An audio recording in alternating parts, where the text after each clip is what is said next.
오늘 우리가 보려고 하는 내용이 딱 이 이야기입니다. 이 다윗의 길과 여로보암의 길에 서서 갈팡질팡하는 모습, 그리고 어디로 가야 될지 몰라서 헤매이는 이런 모습들, 오늘 우리가 함께 나눌 전체적인 내용입니다. 그 다음 그림을 보면 열왕기하 두 번째 시간, 오늘 두 번째 시간인데, 첫 번째 시간에는 1장부터 8장까지 엘리사에 대한 사역에 대한 이야기를 했고요. 오늘은 9장부터 16장까지 이스라엘 그리고 유다의 왕들을 우리가 살펴볼 텐데, 그때 활동했던 요엘, 요나, 아모스, 호세아 선지서를 한 권씩 보려고 하는데, 오늘은 요엘서만 보려고 합니다. 다음 그림 보시면, 솔로몬 이후에 여기까지 오면서 이스라엘은 여러 가지 시대를 거칩니다. 솔로몬 이후에 나라가 두 개로 딱 쪼개졌을 때, 처음에는 이 두 나라가 서로 잘났다고 계속 싸웠어요. 우리가 일명 분쟁 시대라 이렇게 얘기를 하죠. 참 재미있는 것은 여로보암이 죽고 나서 그 아들 나답이 왕이 됐어요. 그런데 바하사가 나답을 죽이고 자기가 왕이 됐던 거예요. 그리고 그 아들 엘라를 왕을 세웠는데 시므리가 또 엘라를 죽여요. 이 북이스라엘은 쿠데타 정부예요. 계속해서 쿠데타가 일어나. 반면 유다는 르호보암, 아비암, 아사로 계속해서 한 왕조로 이어나가는 모습을 볼 수가 있습니다. 그 다음 야합 시대에 와서는 이 두 나라가 서로 잘 먹고 잘 살자, 우리가 싸울 필요가 뭐가 있겠냐, 야합을 하는데 자녀들의 이름까지 똑같아요. 요람, 아샤 이렇게 이름이 똑같을 정도로 결혼을 시켜요. 그래서 결혼동맹, 군사동맹, 경제동맹을 이루어서 열왕기하 9장 정도까지가 이런 이야기가 기록이 되어 있습니다. 그 다음 야합의 시대가 끝나고 이제는 남북이 각자의 개혁의 길을 걸어가게 되는 거예요. 그 내용이 9장부터 한 15장 정도까지 이렇게 기록이 되어 있습니다. 북왕국은 예후, 요아스, 여로보암 2세, 스가랴까지. 빨간 왕이 없죠. 예후 외에는. 이건 뭐냐면 예후의 아들 요아스가 대권을 이어받았던 거고, 그 아들 스가랴까지 거의 1대, 2대, 3대, 4대를 왕조가 바뀌지 않고 왔다는 거예요. 그러면 굉장히 탄탄했다라는 것을 우리가 볼 수가 있습니다. 반면 이 유다는 계속해서 아달랴, 요아스, 아마샤, 우시아가 왕이 되는데, 이 아달랴가 좀 문제입니다. 오늘 이제 이런 이야기를 우리가 살펴보려고 했는데, 넘기면 그렇죠. 오늘 9장부터 한 12장 정도까지만 우리가 보려고 합니다. 이런 내용들이 있습니다. 그리고 그 열왕기하는 총 25장이죠. 지금 우리가 열왕기하를 앞으로 한 5번 정도, 6번 정도를 더 해야 돼요. 왜냐하면 쭉 나가다가 요나 선지자가 여로보암 2세 때 활동을 해요. 쭉 나가다가 아모스가 우시아 때 활동을 해요. 그리고 호세아가 활동을 해요. 이사야가 활동을 해요. 미가가 활동을 해요. 예레미야, 하박국, 오바댜, 이 선지자들이 다 이 시대에 활동을 했던 선지자들이기 때문에 열왕기하는 우리가 오래오래 읽을 텐데 많이 나가진 않아요. 대신 그 시대에 활동했던 선지자들, 선지서를 보기 때문에 전체적으로는 시간이 걸리지만 시간은 똑같아요. 열왕기서 다 읽고 예레미야 읽고 이사야 읽는 거하고 조금씩 읽으면서 그 맞는 시대 성경 읽는 거, 이렇게 해서 우리가 이제 끝까지 나가려고 합니다. 그 다음 보면 이제 예후 왕조가 시작이 됩니다. 예후는 기름을 부음을 받았던 사람이었어요. 처음에는 장군이었는데 어떤 이상한 사람이 막 와서 예후 머리에다가 기름을 붓고 도망가 버린 거예요. 이게 뭐야? 엘리사가 시켰죠. 그러면 엘리사는 누구의 부탁을 받고? 엘리야가 이 호렙산에서 3가지 사명을 받았는데, 하사엘에게 기름을 붓고, 예후에게 기름을 붓고, 엘리사에게 기름을 부으라고 했는데 엘리사에게 기름을 붓고 승천해 버렸죠. 나머지 엘리사가 이 하사엘하고 예후에게 기름을 붓는데, 예후에게 기름을 부었던 거예요. 그러니까 굉장히 다른 왕들에 비해서 북쪽에 있는 왕들 중에 하나님께로부터 기름 부음을 받은 아주 특별한 사람이었다. 그래서 4대까지 간 게 아닌가. 자, 이런 걸 우리가 볼 수 있는데, 자, 그 후로 예후는 오므리 왕조를 완전히 다 숙청해 버립니다. 자, 예후의 칼에 이 피해 개혁에 처형당했던 사람이 첫 번째가 남왕국의 아하시아 왕입니다. 아하시아가 여호람이 지금 다쳤다는 얘기를 듣고 문병을 나온 거야. 문병을 나왔다가 예후를 만났는데 예후가 그 자리에서 죽입니다. 무기토에서. 그리고 아합과 관련된 42인을 예후가 다 죽여버립니다. 그리고 북왕국의 당시의 왕이었던 여호람도 죽여요. 그리고 여호람의 어머니 아합의 부인이었던 이세벨도 처형을 합니다. 그리고 아합의 아들 70명을 다 죽여요. 그리고 바알 제사장, 그 다음에 아세라 숭배자들을 다 불러 모으는데 뭐라고 얘기하냐면, 나는 아합이나 이세벨보다 바알을 더 많이 섬길 거니까 모든 바알, 아세라 제사장들 다 불러 모으라고 불러 모으고 다 죽여버렸습니다. 엄청난 종교개혁이 일어났던 거죠. 자, 그때 넘기면, 자, 이 예후의 개혁을 도왔던 레갑의 아들 요나답이 등장을 해요. 자, 요나답이 누군지 기억을 하실지 모르겠지만, 요나답은 시간이 지나면서 아합도 변해, 예후도 변하는 모습을 보고 이 변질은 물질물명으로 인한 것이다, 이렇게 규정을 하고 레갑 자기 그 자손들에게 3가지 하지 말라는 부탁을 합니다. 첫 번째, 평생 너희들은 입에 포도주를 대지 마라. 두 번째, 집 지으려고 에너지 쏟지 마라. 그래서 장막, 텐트를 치고 살았습니다. 세 번째, 포도원이나 밭이나 종자도 가지지 말라. 이 사람들은 밭일, 농사를 짓지 않는 대신 기술자들이었던 거예요. 뭐 책상을 만든다든가 뭐 이런 것들을 만드는 이런 기술자 그룹으로 그냥 살게 됐는데, 이 사람들이 굉장히 독특해요. 우리 나시린 이야기할 때 이 얘기 했었죠. 예레미야가 너무 백성들이 하나님을 떠난 거에 답답해하니까 하나님이, 야, 너 레갑 자손을 좀 만나고 오라. 레갑 자손한테 가서 물어봤더니, 이때 예레미야가 지금 그 활동했던 보다 한 몇백 년 전이죠. 이때 이 요나답이 자기들에게 이야기했던 3가지를 그때까지 지키고 있는 거야. 예레미야 때까지. 그런데 거기서 끝나지 않습니다. 그들이 지켜야 될 이 3가지는 거의 나시린에 가까운 서약하고 관계가 됐던 거예요.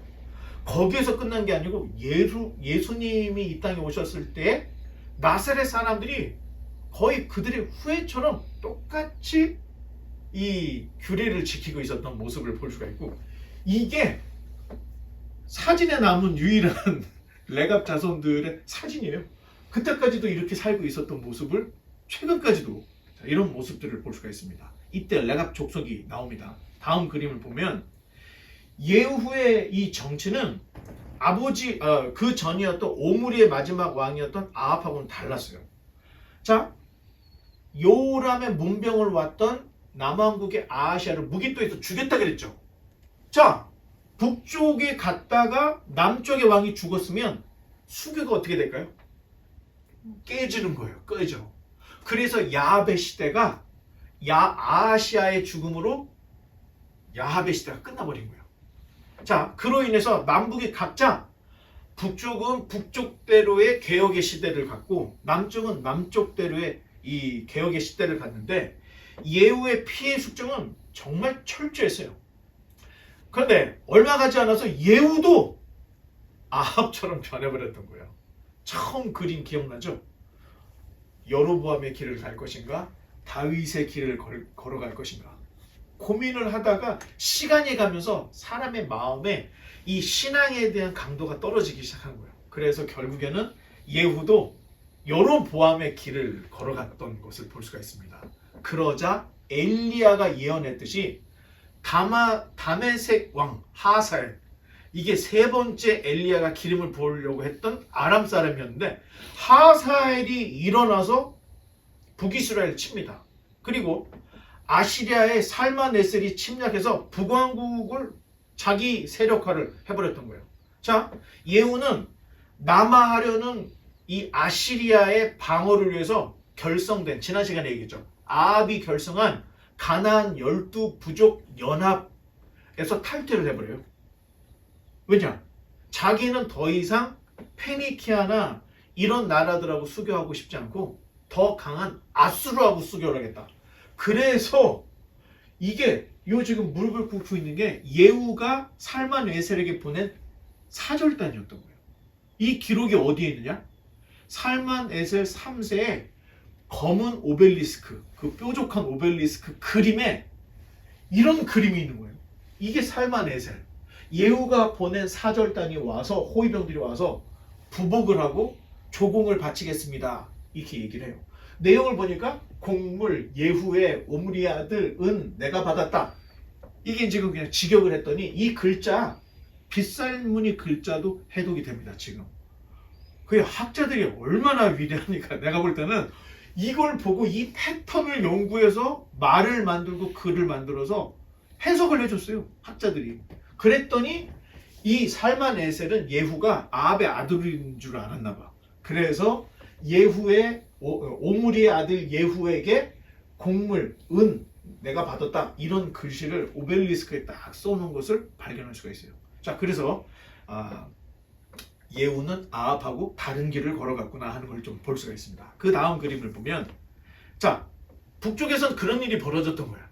그러면 남쪽에서는, 자, 아하시아가 죽었잖아. 북쪽에 요람 왕을 문병가러 갔다가 예후에게 죽임을 당했어요. 그 죽음과 함께 엄청난 파국이 이 남유다를 강타해버립니다. 아하시아가 죽자 아달랴가 아하시아의 아들 중에 하나를 왕으로 뽑아야 되는데 아하시아의 아들, 자기 손자들을 다 죽여버려요. 이런 사람이 있습니까?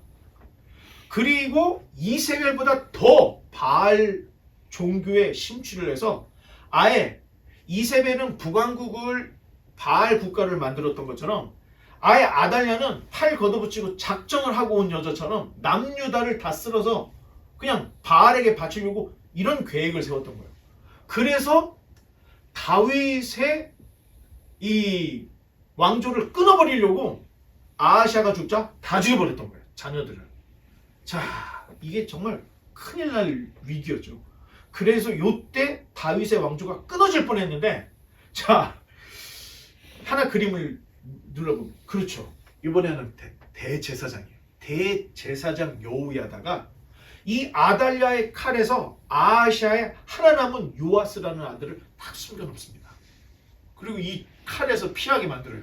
그래서 거의 6년 동안 아이를 6살 때까지 키워오고 7살 되던 해에 반정을 일으켜요.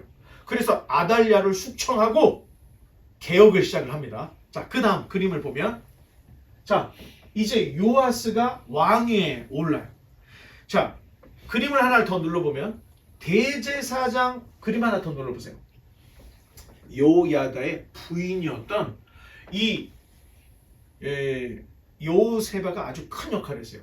이 요세바가 누구냐? 요람의 딸이에요. 요람의 딸. 그 요람이 남쪽 요람. 이 요람이 창자가 빠져서 죽은 사람이잖아. 그렇죠? 자, 이 요람의 부인이 아달랴였던 거예요. 근데 요람의 딸이 요세바였는데 대제사장과 결혼을 했던 거야. 그런데 이 요세바가 요아스를 숨겨서 이 6년 동안 숨겨뒀던 일들을 합니다. 그리고 아달랴가 숙청이 되고 7세에 요아스가 왕으로 등극을 합니다. 그러면서 개혁이 일어나기를 아달랴가 산당을 짓고 다시 바알 신당을 막 세웠던 것들을 다시 다 부셔요. 완전히 다 때려 부시고 성전을 수리합니다. 그리고 매일 드리는 번제를 회복을 시켜요. 성전의 기능을 회복을 시켰다는 거예요. 엄청난 지금 이 개혁을 일으켰던 거예요. 자, 아무래도 이러한 행보는 7살짜리 요아스가 할 일은 아니었던 것 같아요. 그 뒤에서 조종하고 있는 대제사장 여호야다가 요아스에게 개혁을 해야 됩니다. 그게 살 길입니다. 그랬더니 하시오. 그래서 이런 모든 개혁을 일으킨 걸로 보는데, 아니 이 일들이 꼭 잘 가다가 항상 어려움을 당하는데, 대제사장 여호야다가 이제 늙어서 죽게 되는 거예요. 죽어버리니까 종교 개혁을 끝내지 못하고 종교 개혁이 딱 멈춰집니다. 그리고 요아스의 말년은 정말로 잔인한 독재자가 돼버려요. 돌변을 해버려요. 그리고 유다의 백성의 지도자 세력가들이 요아스 왕을 찾아와서 아사라 목상을 세우고 바알을 섬깁시다 그랬더니 그러십시다 그러고 언제 내가 개혁을 했냐는 듯이 완전히 돌변을 해버리는 거예요. 자, 요아스가 허락하자 다시 남왕국에 아사라 목상, 바알의 신상들이 다시 세워졌던 거예요. 자, 그러면 유다의 방백들이 누구길래 왕이 이렇게 힘도 못 쓰는가? 아마도 솔로몬 때 유입됐던 지방 호족 세력들로 생각을 합니다. 솔로몬의 여인이 몇 명? 1000명. 자기만 온 게 아니야. 누이, 동생, 오빠들도 데리고 왔을 거 아니야. 이런 사람들이 예루살렘에 자리를 잡고 지방 호족 세력이 됐던 거야. 그 중에는 자기 나라의 원조를 받는 이런 사람들이 있어서 유다의 이 지방 호족 중에는 어찌 보면 조정보다도 군사력이 더 센 일들도 있었던 거예요. 자, 그러니까 어떤 일이 벌어지냐? 솔로몬 이후에는 대신들이 딱 두 개로 갈라졌던 거예요. 여호와를 섬기는 대신들, 바알을 섬기는 대신으로 양분화가 되어 있던 거야. 그러니까 왕이 뭐 좀 합시다 그러면은 저쪽에서 무슨 소리입니까? 민생을 살려야죠. 못하는 거예요. 저쪽에서 개혁을 해야 됩니다 했더니 저쪽에서 무슨 말이야? 너희 선조가 여호와를 섬기다 나라가 이 꼴이 됐잖아. 개혁을 못하는 거야. 지방 호족 세력들이 너무 세니까 왕이 휘둘려 다니는 거예요. 자, 그로 인해서 이스라엘은 왕마다 개혁을 하려다가 실패하고 하려다 실패하는 이런 일들을 성경이 우리에게 보여주고 있는 거예요. 자, 왕도 함부로 할 수 없는 왕이었던 거예요, 다들. 자, 그러니 어리고 약한 요아스는 대제사장 여호야다가 개혁을 하자마자 개혁을 했고 방백들이 우상을 섬기자고 했더니 그럽시다 하고 우상을 그냥 이쪽에서 이렇게 하자 그러면 일로 가고 저쪽에서 저렇게 하자면 절로 가고, 우리가 쉬운 말로 쥐대 없는 그런 아주 무능한 왕이었던 겁니다. 그 다음 그림을 보면 여길 보다가 보니까 이 대제사장 여호야다가 죽고 그 아들이 대를 이었어요. 이게 정통입니다. 원래 대제사장이라는 것은 한 사람이 평생 하는 거예요. 죽으면 누가 이어서야? 큰아들이 이어서 하는 거예요. 이 스가랴가 이 여호야다의 큰아들이었던 것 같아요. 그래서 대제사장이 됐는데 자기가 진짜 참고 참다가 도저히 못 참겠는 거야. 아니 왕이 뭐 졌다고야. 도저히 참지 못하고 일어나서 왕의 죄를 지적을 한 거야. 우리가 여호와를 떠나서 어떻게 살 수 있습니까? 왜 다 무너뜨렸던 바알 신당, 산당들을 다시 세웠습니까? 죽여라! 스가랴가 돌에 맞아 죽었어요. 자, 스가랴가 대제사장이었는데 참 재밌는 게 당시의 사람들은 아무리 못돼도 대제사장은 손을 못 댔습니다. 그리고 아무리 못된 왕이라도 선지자가 이야기면 귀를 기울였던 거야. 비록 안 들을지언정. 그런데 이 요아스는 대제사장을 죽여버렸어요. 그것도 돌로 쳐 죽였다 할 때는 율법으로 죽였다는 거야. 뭐 만들었겠지. 모함을 해가지고 2명 이상의 증인을 만들어갖고 잘못한 걸 나도 봤습니다. 나도 봤습니다. 자, 죄악이 극명하니 돌로 쳐 죽이시다고 돌로 쳐 죽인 거예요. 이 시대가 이런 시대였던 거예요. 자, 그러자 스가랴가 죽은 지 1년 후에 엘리사로부터 기름 부음을 받던 하사엘이 일어납니다. 하사엘이 이때 쓰임을 받는 거예요. 사실 그 북쪽에 있는 왕 예후를 치기 위해서 나온 게 아니었던 거예요. 예후는 친 거고 그 밑에 있던 요아스를 치기 위해서 내려왔던 거예요. 뚫고 내려온 거예요. 북이스라엘 뚫고 남유다까지 치고 내려온 거예요. 이 하사엘이 내려와서 요시아를 얼마나 괴롭혔는지 요아스를 얼마나 괴롭혔는지 요아스 궁전에 금을 다 갖고 갔어. 모든 금을. 그뿐만이 아니에요. 그냥 얼마나 전쟁을 호되게 했는지 이 요아스도 중병이 걸린 거야.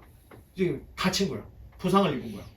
자, 그때 요아스 왕을 호위하던 신복들이 그냥 목을 따버립니다. 요아스를 죽여요. 왜? 자기네들도 너무 한심한 거야, 왕이. 바알 섬기자 그러면 바알 섬기고, 여호와 섬기자 그러면 여호와 섬기고, 더군다나 약간 제가 볼 때는 이 정신적인 문제가 있었던 것 같아요. 생각해보세요. 어린 나이에 죽음을 경험했던 거야. 그리고 숨어서 6년을 살다가 왕이 됐으니 그 정서가 얼마나 피폐했겠습니까? 그러니까 백성들이 또는 이 대신들이 자기에게 조그만 압을 하는 걸 보니까 그냥 칼을 빼들고 폭정을 일삼는 거예요. 그걸 보다 못한 신복들이 저 녀석이 여호야다 제사장이 죽으니까 스가랴도 죽이고 완전히 고삐가 풀렸는데 하나님이 하사엘 보내서 한 방 쳤는데도 정신을 못 차리는구나. 그리고 신복들이 죽여버렸어요, 왕을. 이게 아주 지금 끔찍한 개혁의 사건들이 지금 이스라엘 그 남유다 땅에서 벌어진 이야기를 좀 우리가 볼 수 있습니다. 바로 이때 요엘 선지자가 일어납니다. 다음 그림. 자, 요엘이라는 이름은 여호와는 하나님이시다. 자, 이런 뜻을 가지고 있습니다. 요엘. 그런데 요엘서는 되게 짧은데 되게 어려워. 왜 어렵지? 어느 시대인지를 모르겠는 거야. 보통 선지자는 우시야 3년, 지진전 2년 하면서 자기가 언제 부름을 받았다고 시대적 상황을 얘기를 해줘요. 근데 요엘은 그런 얘기를 전혀 안 하는 거예요. 자, 그러니까 우리가 할 수 있는 게, 자, 요엘서 내용 안에서 짐작할 수 있는 날짜를 찍을 수밖에 없었던 거예요. 그래서 요엘서는 아직도 언제 기록됐는지를 아무도 모릅니다. 그리고 계속해서 논쟁거리예요. 지금 우리가 봤던 드라마 바이블이죠. 바이블 프로젝트. 바이블 프로젝트에서는 포로 이후로 얘기를 해요. 자, 그런데 요엘서가 언제 기록됐냐 할 때는 두 가지 이슈예요. 바벨론 포로 전에 기록을 했다. 아니면 후에 기록을 했다. 이게 두 개 딱 양분화되어 있습니다. 자, 저는 오늘 포로 전 요아스 시대에 기록됐다고 생각을 하고 지금 우리가 요엘서를 보고 있습니다. 자, 첫 번째 이유는 요엘서에는 왕에 대한 언급이 없어요. 보통은 선지자들이 왕에 대한 이야기를 하는데 요엘서에는 왕에 대한 말을 안 한다는 거예요. 왕에 대한 말을. 자, 아마도 여호야다의 반정으로 아달랴가 죽고 제사장들과 장로들이 대리 통치하고 있지 않았을까? 요아스가 성인이 될 때까지. 그러다 보니까 선지자도 왕에 대한 언급을 하지 않았던 것이 아닌가. 자, 이렇게 생각을 할 수 있고. 두 번째, 요엘서에 나오는 유다의 적이 페니키아, 블레셋, 이집트, 에돔 이런 거로 나옵니다. 이거는 예루살렘 멸망 전에 이스라엘을 괴롭혔던 나라들의 명단이에요. 그리고 유사하게 포로 전일 가능성이 높다는 거야. 아직까지 아시리아가 북이스라엘은 손을 댔지만 남유다까지 내려오지 않았던 거예요. 그런 시대였고, 바벨론은 아예 일어나지도 않았던 시대였고, 이집트와 내통을 했던 때는 거의 멸망 직전까지 내려가야 돼요. 이 전까지는 이집트가 이 남유다를 공격을 했어요. 그리고 유다 왕들도 이집트를 대적으로 생각을 하고 있었던 때였던 거예요. 그러니까 거의 국제 정서가 요아스 시대 요엘이 활동했다 하면은 얼추 맞을 수 있는 내용들이 많이 있다는 거예요. 세 번째는 우시야 왕 시대에 활동했던 아모스 선지자가 쓴 아모스서하고 요엘서가 매우 흡사하다는 겁니다. 매우 흡사해요. 자, 그러면 이 요엘서는 3장밖에 안 돼요. 반면 아모스는 더 길어요. 자, 보통 하나님의 말씀을 기록을 할 때 우리가 그냥 하늘만 쳐다보고 하나님이 막 적으라고 하는 대로 적을 걸로 생각하는데 아니라 그랬죠. 그래서 열왕기 상에는 여러 사람들의 야살의 책, 뭐 왕국의 왕국책 막 이런 것들이 계속 나오는 이유가 성경을 쓸 때 하나님이 주신 그 영감에다가 여러 자료들을 모아서 종합을 해서 쓴다는 거예요. 자, 그렇다면 긴 말씀을 줄여서 짧게 쓸 수는 없다는 겁니다. 길어지면 길어지지 짧게 쓸 수가 없어요. 하나님의 말씀을 쓰는데 어떤 사람이 하나님 말씀을 톡톡 잘라가지고 요것만 보내야지 이렇게 안 된다는 거예요. 자, 그런 것으로 볼 때 요엘서와 아모스가 겹치는 부분들이 많은데 그렇다면 아모스보다는 요엘이 먼저 기록될 가능성이 있고 3장밖에 되지 않으니까 나름대로 또 한 가지 생각은 굉장히 함축적이에요. 너무너무 함축적이에요. 마치 운전을 처음 하는 사람처럼 내용이 중구난방이고 막 적어버린 거예요. 3장밖에 안 되지만. 하지만 다음에 나오는 요나, 아모스, 호세아는 기승전결이 확실히 있습니다. 자, 이런 걸 볼 때 아마도 최초로 쓰여진 이 선지서가 요엘서가 아닌가? 자, 이렇게 한번 제가 생각을 해봤습니다. 자, 다음 그림을 보면 자, 주제가 나와 있죠? 시작! 여호와의 날 예고. 자, 심판을 예고를 하고 있습니다. 1장 1절부터 2장 17절까지는 메뚜기 재앙으로 인한 폐해에 대한 이야기가 있고 3장밖에 안 됩니까? 2장 18절부터 3장 21절까지는 하나님의 백성에 대한 구원의 약속이 이 3장 짧은 서신 안에 기록이 되어 있습니다. 다음, 자, 요엘서를 자, 요아스 시대하고 접목을 해서 딱 조준을 해서 우리가 보면 당시 시대는 남왕국의 아하샤가 죽었죠. 그리고 이 죽은 아하샤 때문에 아달랴가 아하샤 아이들을 다 죽였던 거예요. 한번 종합을 해보면. 그리고 살아남은 요아스가 요야다 대제사장을 통해서 살아남았다가 반정을 일으켜서 7살에 왕위에 올라갔던 거예요. 자, 그런데 요야다가 같이 개월하다가 죽어버렸어요. 그랬더니 요아스의 종교개혁이 멈추고 갑자기 우상이 들끓기 시작했죠. 자, 대제사장 요야다가 죽자 요아스는 갑자기 현실의 눈을 딱 뜨기 시작한 거예요. 내가 쫓겨나지 않으려면 저 방백들의 이야기를 들어야 되는구나. 자, 이런 심리들을 우리가 볼 수가 있었고, 자, 이러한 변절에 하나님의 노가 격발이 된 거예요. 네가 그 왕을 내가 세워줬는데 그 왕자리가 뺏길까봐 하나님을 버려? 요엘 선지자가 벌떡 일어나가지고 이제 심판을 예고하는데, 그 다음 여호와의 날. 자, 요엘의 메시지는 여호와의 날에 관한 이야기를 우리에게 전해주고 있습니다. 자, 여호와를 저버리고 지도자와 결탁하여 하나님을 떠난 그들에게 하나님의 심판이 임할 것을 선포하는데, 자, 1장 4절의 내용인데 우리 한번 같이 읽어보겠습니다. 시작!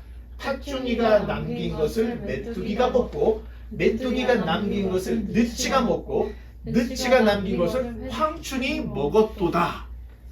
이게 다 메뚜기 종류의 그런 벌레들을 얘기하는데 아마 이게 메뚜기는 이거일 거예요. 그쵸? 이게 팥중이, 그리고 이게 느치, 이게 황충. 근데 재밌는 게 얘네들을 이렇게 구분한다는 게 이게 쉽지가 않기는 한데 참 신기한 게 있어요. 메뚜기가 조금 있을 때는요, 이렇게 우리가 이렇게 초록색이고 뭐 구워도 먹고 할 수 있는 이런 녀석들이, 얘네들이 600, 700, 1000 단위가 커져서 하면 황색으로 바뀌어버려요. 애들이. 이때는 애들이 눈에 뵈는 게 없는 거예요. 나무를 먹어도 나무 잎사귀를 다 갉아 먹어도 배고프니까 나무 껍질까지 다 벗겨 먹어요. 그러니까 나무 색깔이 어떻게 되겠습니까? 하얗게 바뀌는 거예요. 그냥 땅엔 초록색 풀이 하나도 없고 나무들은 하얗게 변해버리는 거예요. 이 메뚜기 떼들. 자, 그러면 4번이나 걷어차면 결국엔 남는 게 있겠습니까? 없겠습니까?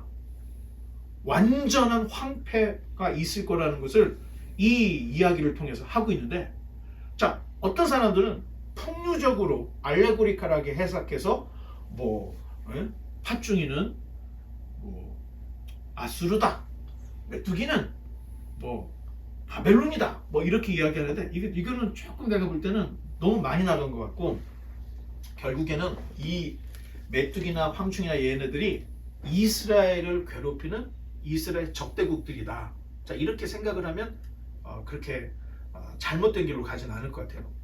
문자적으로는 곤충 재앙이 있을 것이다 라고 볼 수 있지만 이 의미적, 계시적 의미로 보면은 이게 전쟁을 의미한다 이렇게 볼 수가 있습니다. 전쟁이 일어나서 황폐하게 될 것이라고 하는 이런 이중적인 예언의 말씀으로 받아들이면 거의 우리가 실수하지 않게 성경을 읽어 나갈 수 있습니다. 한 번 더 말씀을 드리면 성경은 이렇게 같이 읽어야 됩니다. 혼자 큐티하듯이 읽으면 어디로 갔는지 몰라 사람이. 성경을 특히 예언서를 우리가 해석을 하고 받아들일 때는 제일 먼저가 히브리어를 알아야 돼요. 히브리 문법을 알아야 돼요. 그리고 신학을 공부해야 돼요. 그리고 역사 공부를 해야 되고 무엇보다도 성경을 알아야 돼요. 이 정도의 소양이 없는 사람이 적용을 하면 이상한 종교가 돼버립니다. 자, 그래서 여러분들에게 요 정도까지만, 이게 이스라엘 적군들이 곧 몰아쳐서 이 예루살렘이나 유다가 황폐하게 될 것이다. 자, 이런 내용들로 요 정도로만 우리가 생각하면 크게 실수하지 않게 성경을 볼 수가 있습니다. 결국에는 남은 것이 없고 완전히 사라지게 될 것이라는 예언의 말씀. 그러니까 굉장히 중요한 예언을 요엘이 지금 요아스와 그 방백들과 유다 백성들에게 하고 있는 거예요. 자, 여러분, 인간 할 때 그 간자가 무슨 간자죠? 혹시 아세요? 인간 할 때 간자? 이 사이 간자를 써요. 사이 간. 자, 어떻게 생각하면 인간이라는 존재는 하나님과 자연의 딱 중간에 있는 거예요. 그래서 사람이 하나님께 순종하면 자연도 사람에게 해를 입히지 않는 거예요. 그런데 사람이 하나님을 떠나버리면 자연이 비를 안 줘요. 여러분 진짜 너무 신기해. 지금 우리나라는요, 대한민국은 북한하고 우리나라하고 한 나라, 한 덩어리였잖아. 근데 묘하게 우리나라는 거의 23년, 24년 정도까지 계속 풍년이 있습니다. 씨를 심을 때 비가 와서 땅을 촉촉하게 적셔주면 씨를 뿌려. 그러면 적당한 햇빛이 있고 얘네들이 파종할 때 잘 자라서 지금 대한민국 풍년이 지금 20년을 넘게 왔던 거예요. 근데 여러분 이상하죠? 북한은 엄청난 흉년이에요. 씨를 뿌려야 되는데 비가 안 내려. 그 딱딱한 땅에 씨를 뿌리면 어떻게 돼요? 발화가 안 되는 거예요. 그러다가 어쩌다가 몇 가닥이 살아가지고 이게 조금 뭐를 좀 살렸어. 그러면 이제 이거를 추수하려고 하면 그때 비가 엄청나게 쏟아져서 다 쓸어가 버리는 거예요. 20년 넘게 북한은 흉년, 20년 넘게 남한은 풍년. 이거 참, 그 위에 만주 계속 풍년이에요. 북한만 흉년인 거예요. 참 이게 아니라고 하기에는 너무 그렇죠? 착하게 살려고 하고 선하게 살려고 하고 말씀대로 살려고 하는 그런 사람들은 하나님이 복을 주신다는 거예요. 근데 그렇게 못되게 구는 나라들, 여러분 미국 사람들이 김정은을 만나고 와서 트럼프도 그런 얘기를 했다고 하는데 여긴 지옥이라는 거예요. 북한은 사람 살 곳이 아니라고 얘기를 하는 거예요. 거의 대부분의 북한을 갔다 왔던 사람들은 북한은 저주받은 땅이라고 얘기를 해요. 계속 흉년 내리지, 배급은 줄어들지, 그런 환경. 빨리 북한 사람들이 깨닫고 개혁을 해야 되는데 참 문제입니다. 자, 이런 걸 볼 때 인간이 잘해야 되는 거예요. 사람이 하나님을 잘 섬기면 제때 비가 내리고 적당한 햇빛으로 농사도 잘 되고 다 잘 돼요. 난 여러분 이런 얘기를 뭐 함부로 하기가 좀 미안한데 개척할 때 사실 잠을 못 자겠더라고. 가슴이 두근두근 하는 거야. 아이고 직업도 없지, 개척을 해서 이 좁은 방에서 예배를 드리면 우리 뭐 먹고 살지? 진짜 너무너무 불안했던 거예요. 처음 시작할 때는. 근데 이 길이 맞다면 하나님께서 계속 길을 열어주겠지 생각을 했는데 진짜 그 어느 때보다도 풍성하게 살고 있어요. 이게 무슨 내가 돈이 많습니다 이런 의미가 아니라 정말 하루하루 먹고 살 거를 걱정 안 하고 정말 목회들 하고 우리 자녀들도 잘 자라고 교회도 건실하게 잘 자라고 있고 학생들이 지금 대학 졸업하고 있고 취직도 하고 이런 모습을 보면서 야, 사람의 역할이 굉장히 중요하구나. 우리가 잘만 하면 하나님이 복을 주신다는 거예요.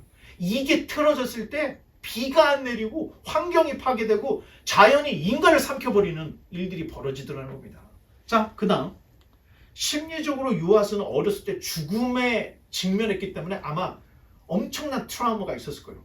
그러다 보니까 대제사장 여호야다가 없어지면서 그냥 계속 휘둘리기 시작했던 거예요. 그리고 폭정을 일삼았던 모습을 아까 보았는데 이 스가랴를 돌로 쳐 죽인 이후 요엘서 2장에 너희는 금식하고 애통하고 마음을 찢고 여호와께 돌아오라 이런 이야기를 요엘이 던집니다.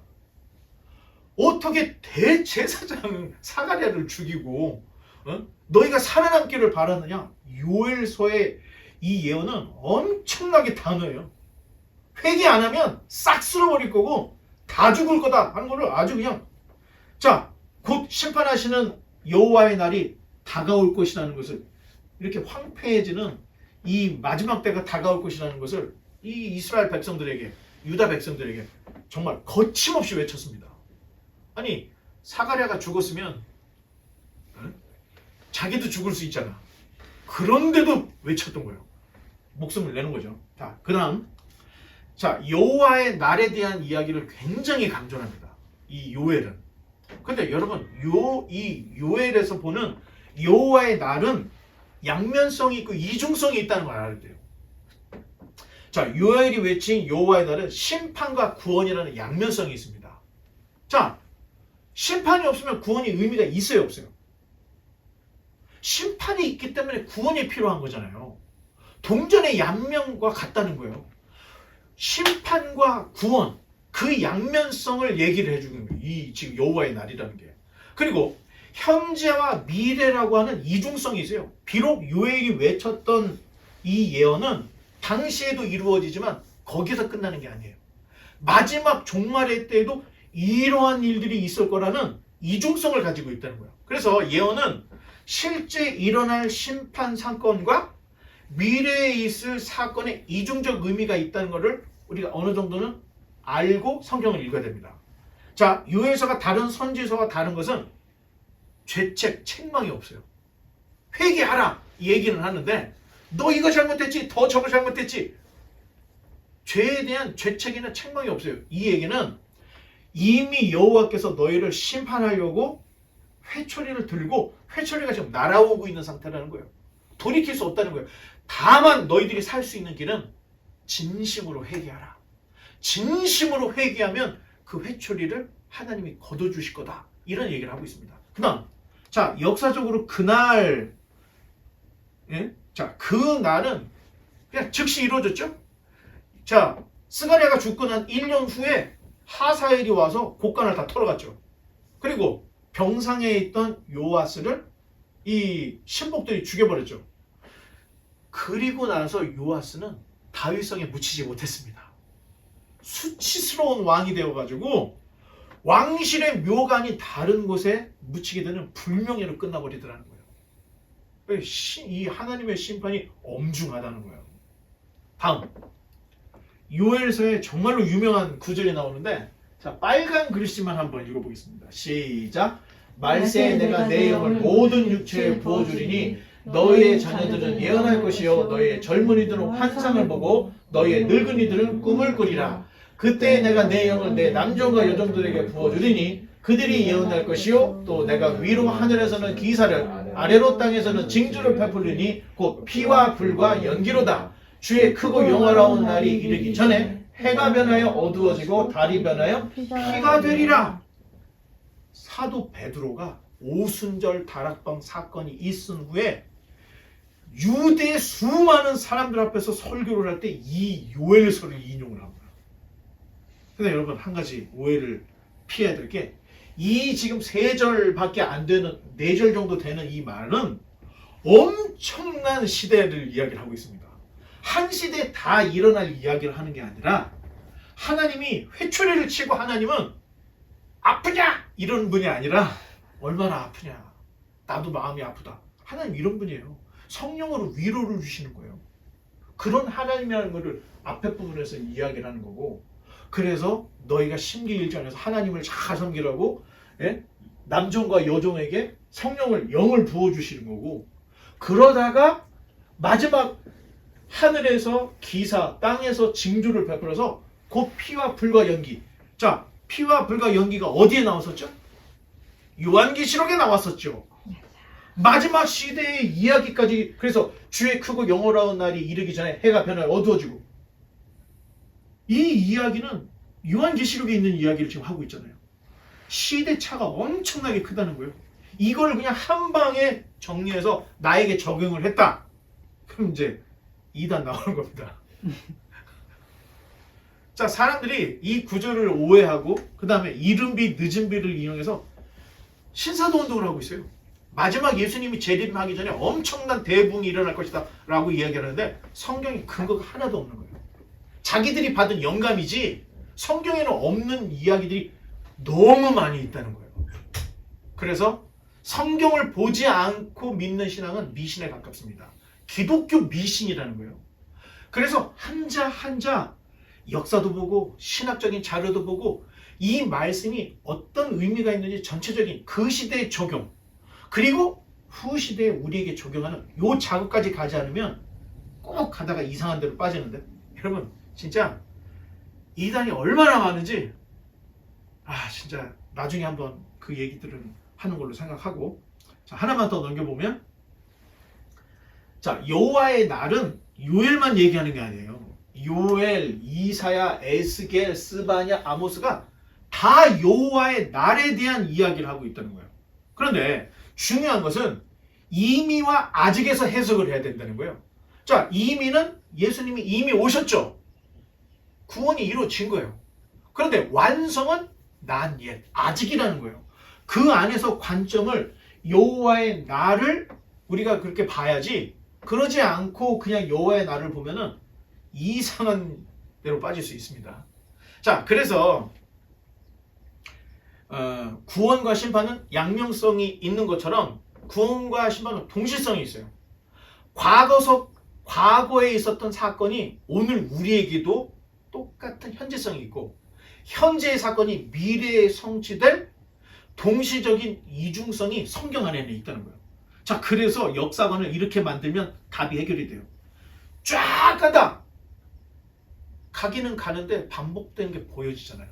아니, 자연도 봄, 여름, 가을, 겨울로 뭔가가 반복이 되면서 진행을 하잖아요. 그럼 뭘 이렇게 쫙 해요? 세상은 도는 것 같지만 반복을 하면서 앞으로 나간다 하면 세계관이 딱 확립이 되는 거예요. 마찬가지로 과거의 사건이 현재성을 가지고 있고 현재 사건이 미래성을 가지고 있는 이런 동시적인 이중성이 있다. 자, 이런 것들을 알아야 됩니다. 그래서 2000년 전 예수 그리스도의 사건이 과거 사건, 과거의 구원으로 끝난 게 아니고 현재적인 나의 구원으로 연결이 된다는 거예요. 이거를 이해하지 못하면 예수님은 역사적 예수로 끝나버리는 거예요. 그런데 이해하면 그 예수님의 죽음이 구원의 완성이고, 구원의 시작이고, 이제 예수님이 다시 이 땅에 오실 재림의 때 모든 것들이 미래적으로 완성이 된다. 그래서 여러분 책을 많이 읽어야 됩니다. 지금 한 얘기가 하나도 이해가 안 돼. 그건 여러분 소양이 너무 낮은 거예요.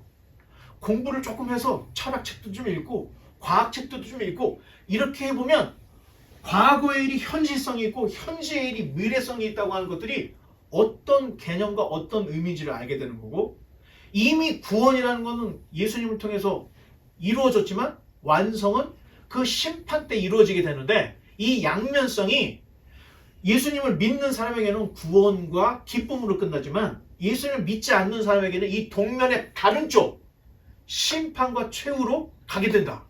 그러니까 이 구원이라는 예수 그리스도라고 하는 이 구원 안에 구원과 심판의 양면성이 있다는 거예요.